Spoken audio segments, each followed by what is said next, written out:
morning, guys. So today we are starting our new unit, Unit 5, Lesson 1. We will be working on page 227. So if you could turn to that page in your workbook, go ahead and pause the video and restart it when you're ready to go. So today our learning target is I can identify proportional relationships and deal with constants of proportionality. I hope you remember that from last year. That was another fancy term that we used. So we're going to start off. We have worked with equations that have only one variable, such as x. We can also have equations that have two variables, x and y. And such a type of relationship is proportional, where the ratio of one variable to the other never changes. So it's a proportional relationship if the ratio stays the same. This is the same as saying one variable is a multiple of the other variable. So let's go ahead and highlight this part or give it some stars if you don't have your highlighter at home. Proportional relationships. Two variables, say x and y, are proportional if y divided by x equals a constant, k, or equivalent y equals kx. So in each case below, a pair of values has been given for two proportional variables. For each, do the following. Give an equation for y in terms of x. Number two, find the missing value of y using that equation. Okay, so we're going to start off by finding the proportional constant.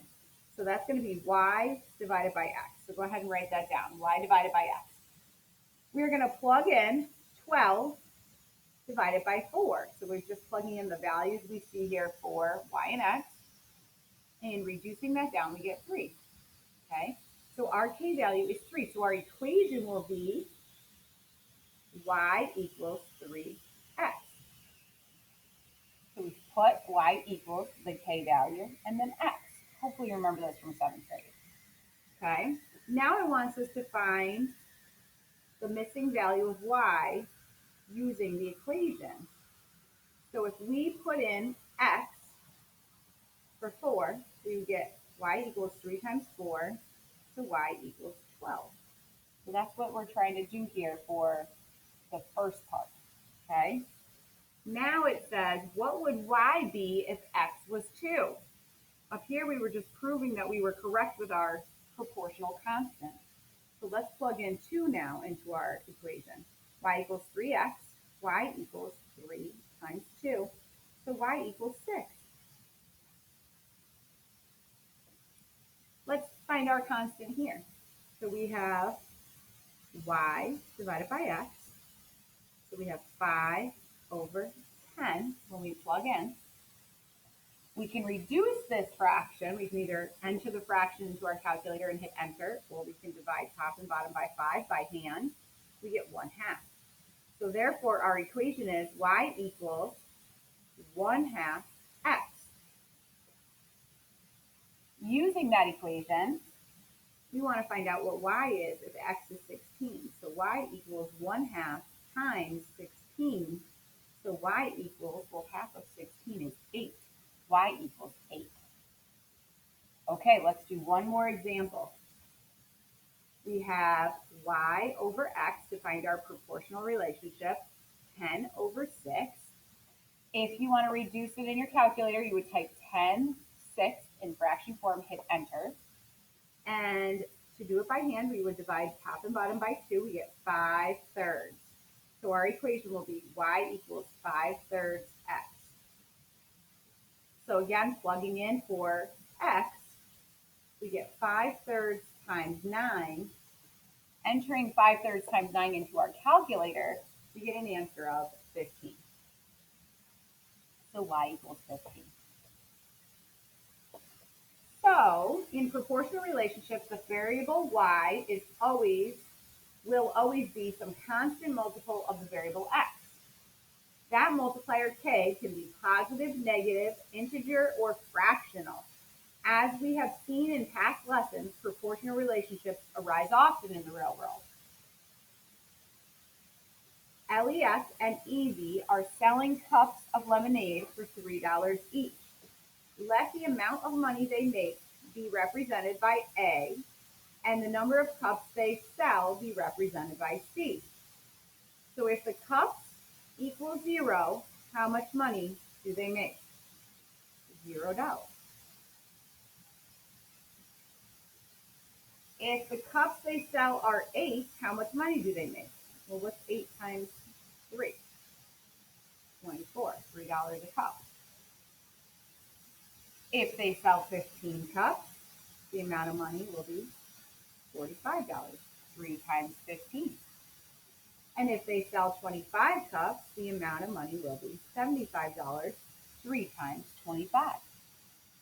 What is an equation for A in terms of C? So again, we're just using those variables X and Y, but now we're changing them to A and C, but it's the same thing.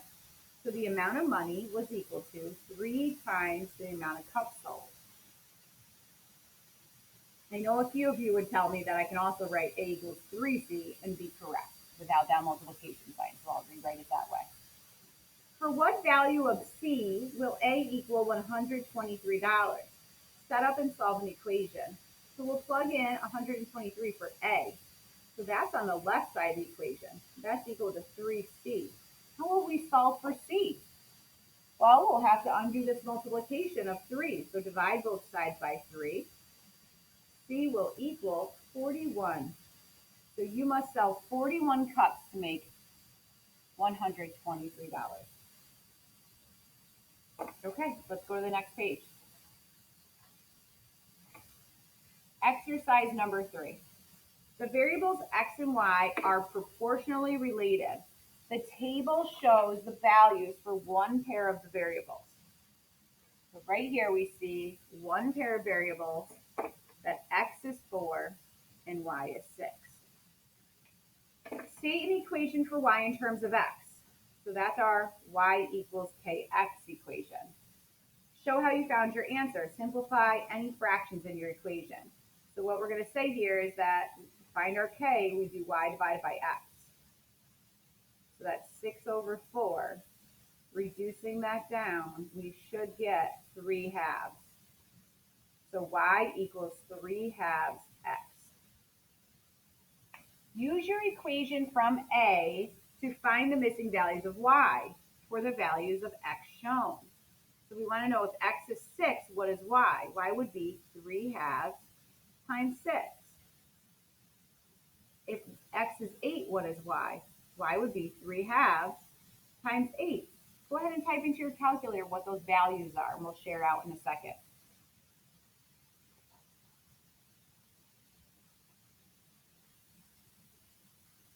Hopefully you paused your video long enough. Here we go. So for this one, we would get 9 as our Y value, and for the second one, when X is 8, Y is 12.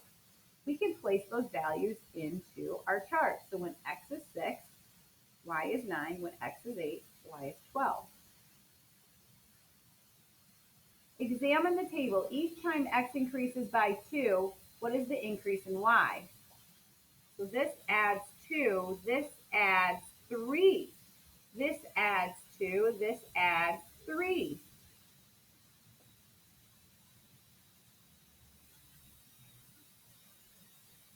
So Y adds 3. Can you see this in the equation? Yes. The K is 3 over 2. Letter D, use your pattern in C to fill out the rest of the table. Then plot the XY pairs from the table on the grid below. Connect with a straight line. Hope this seems familiar from last year. So let's zoom in on the table. So from 2 to 4, I've increased by 2. So that means I have to increase by 3 to get to 6. So 3 plus 3 is 6. Okay, I've increased by 2 from 0 to 2, so I need to increase by 3 to get to 3. 0 plus 3 is 3. Similarly, I've increased by 2 in the X. I need to increase by 3 to get to 0, so negative 3 plus 3 is 0. Now we're going to plot these points on the grid, and we're going to connect our answers with a straight line. So our first coordinate is negative 2, 3, X comma Y. We start at the origin, we go 2 to the left, 3 down, and plot your point. The next coordinate is 0, 0. That's right at the origin. We can plot that point. The next coordinate is 2, 3, positive 2, positive 3. So we start at the origin, go 2 to the right, rise up 3. 4, 6. Start at the origin, go 4 to the right, up 6. 6, 9. Start at the origin, go 6 to the right, 9 up. Last but not least, 8, 12. Start at the origin, go 8 to the right, 12 up. Now you're going to grab a straight edge. I'm going to use the side of my folder since I don't have a ruler with me. Okay, and I'm going to connect all the dots that I can. I have to move this out of the picture a minute, I think. Well, I think I'm still in there a little bit. Connect them, draw a line, extend your line. Pass those points because there are other values that are solutions as well. And then draw arrows on both ends of the line. Right there signifies that this line keeps going to infinity and negative infinity. Would this line eventually pass through the point 1824? Well, if we know the x value is 18, can we plug it into our equation and find the y value? So y equals 3/2 times 18. Go ahead, pause the video. Oh, I'm sorry, I thought you could see that. Pause the video, catch up for a second, write this work down, and we'll go from there in a second.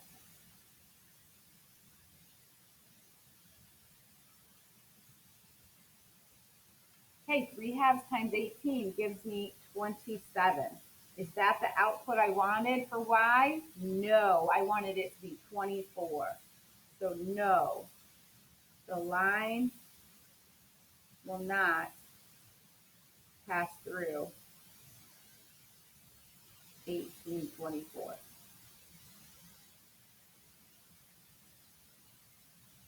Okay. One last thing we forgot to do on our graph is label it with the equation. We're going to label it with the equation y equals 3/2 x. You can label it anywhere. I decided to label it at the top of my line. You could have labeled it on the line, down here. You need to be really clear about what your line is. Okay, we're almost done. Exercise number 4. Given the following equations of proportional relationships, give the ratio of the increase in y to the increase in x that the equations indicate. So if we take a look here at y equals 5/4 x, 5/4 is going to be the ratio. So we have a increase 5 in y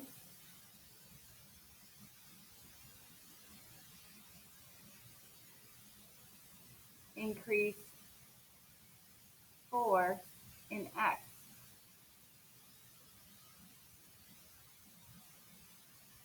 Okay, how about you try out the next two ratios and see what you find? Then play the video again. Go ahead and pause it, play it again, and we'll go over it.